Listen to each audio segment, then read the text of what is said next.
In this lesson, we're going to go ahead and sculpt a little bit of the back detail of our torso. So picking up where we left off, we still have a lot of things to fix here on the front. So I'm just going to go ahead and smooth this area out because we're going to talk about it in a little bit. But let's go towards the back, and as you can see, there's nothing here. So let's go ahead and sculpt something.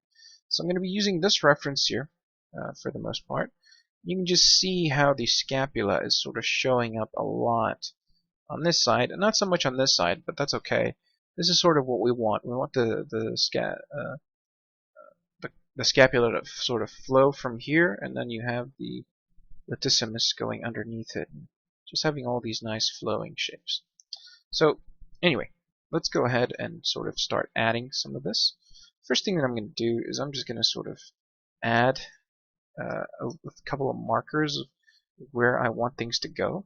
So these are my latissimus dorsi muscles, or this is the latissimus dorsi muscle. And I'm just going to sort of add it in there. And what I see here is that it's sort of showing up with the erector muscles as well.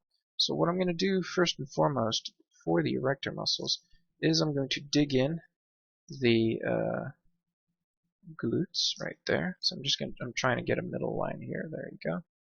Do it again and then smooth it. And then what I want to do is I want to grab the clay brush and I want to just cut in inside right here. You see how I'm creating this little shape? And I'm going over. You see? Just creating this little edge here. So now that this is done, I'm going to smooth it out. Smooth this out here as well. There you go. And then I've completed a little bit better looking glutes. So there you go. There's a couple of rules of making females in general, and that is that they have a couple of dimples right around here.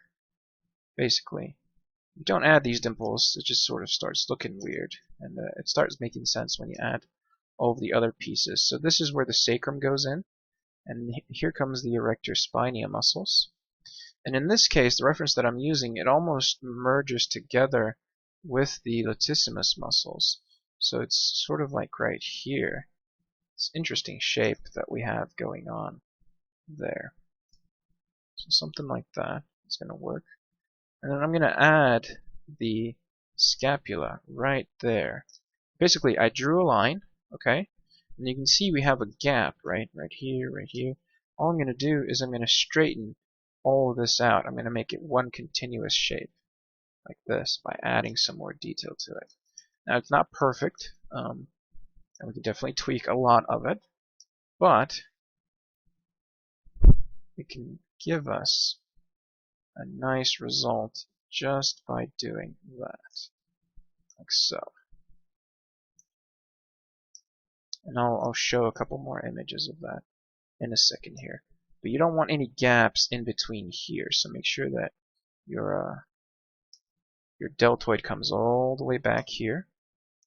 And again, remember that nice sharp line coming down. That's the angle. It's a little bit too far forward. It's more towards the middle, right there. So something like that. It's going to work.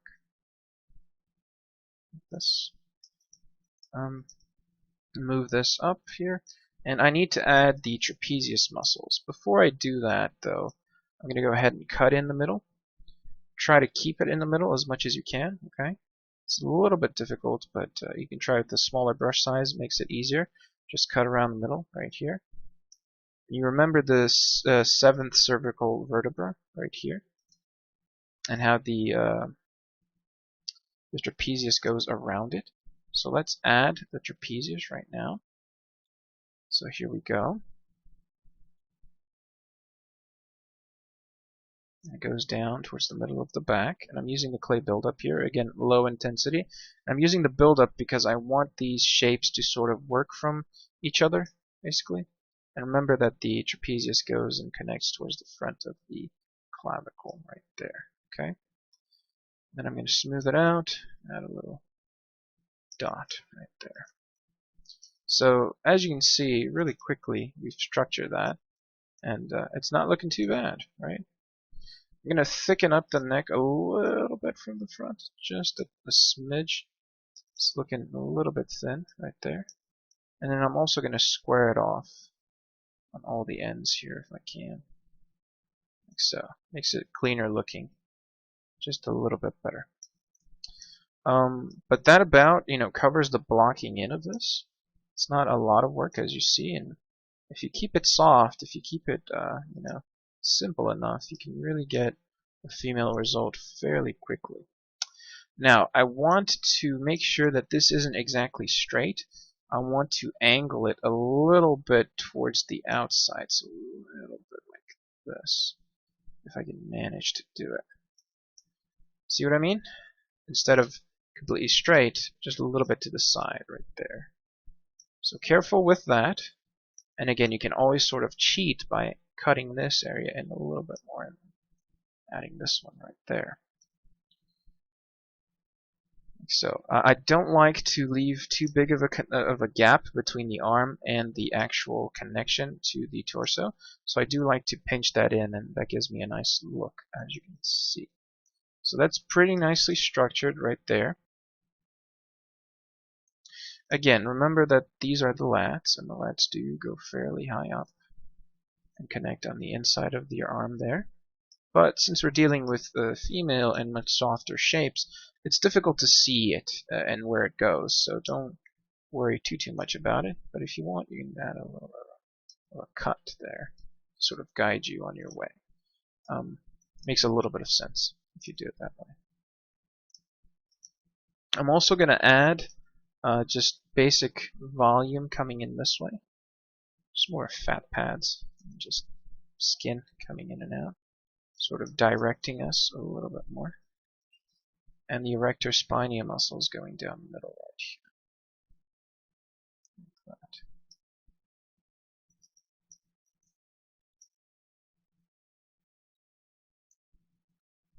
So smooth that out now, adding a little bit more volume to the latissimus.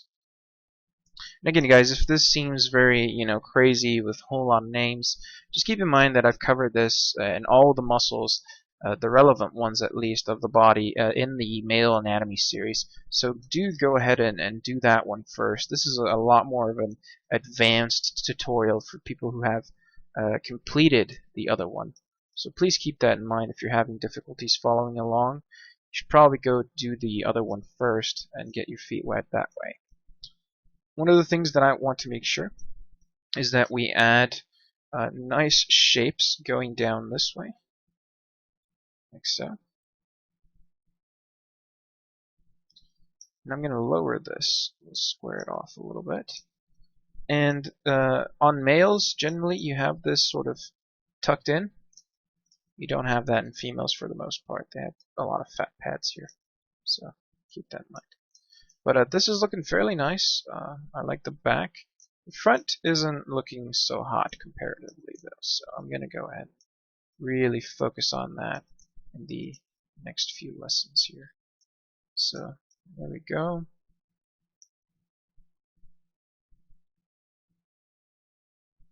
Add a little bit more detail here. And then you can clearly see those two dimples there, and just how we've shaped everything together. And in general, what I'm going to do is I'm just going to sort of try to inflate the bottom here together. So smooth it out, inflate it, and then smooth it. There we go. I'm just going to tap it in together there. Makes it for more realistic looking legs, if you see what I mean. Legs are generally very much close together down here, so don't neglect that fact. It actually makes a lot of sense to sculpt it that way. I'm talking about torsos. And I'm just going to straighten this out. Why not? Make it look a little bit cleaner. Yeah, I think this is fine. In any case, that's about it for the back. Looks fairly nice. We'll come back to it when it's time. Just make sure that you have the scapula nicely defined. It's something that really shows up on women, okay? And remember all that you know about the back muscles here: teres major, teres minor, infraspinatus, and so on, okay? And don't forget, you always have the rhomboid sort of poking out here. So going to smooth that out. And then, yeah, that looks nice.